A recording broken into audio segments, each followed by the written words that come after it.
Meron tayong bagong package. Buksan natin. Tara. Bali ngayong araw, meron tayong bagong shorts. Bumili ako nitong basic lang na black and white dahil napansin ko sa mga shorts ko, puro mga acid wash. Wala akong plain colors lang. Ito na. Meron tayo ngayong black na may white contrast stitching. Itong plain na white lang. Nahin na natin kagad sukatin itong white. Mukhang mahaba ata. Ay, oo nga, mahaba nga siya. So, tingnan natin. Kaya naman natin dalin. Hindi pa ako nakapagsuot ng ganito kahabang shorts eh. Hey! Konti na lang, magduduktong na yung medyas tsaka shorts ko.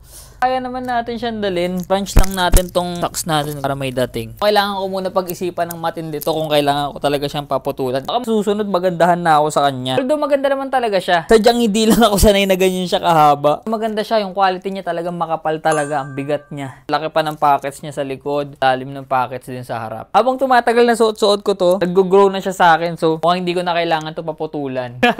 Ayan, oo nga, kailangan lang mas boxy na shirt. Kaya na kasi medyo regular lang yung shirt natin. This time, mas na-feel ko na. Ito na, nag-grow na siya sa akin habang suot-suot ko siya. Kaya nyo naman yan, boss. Ngayong araw, meron na naman akong bagong natutunan na forma. Ayan, dahil yun nga, first time ko makapagsuot ng ganito kahabang shorts. Okay naman pala siya. Akala ko hindi talaga babagay sa akin to.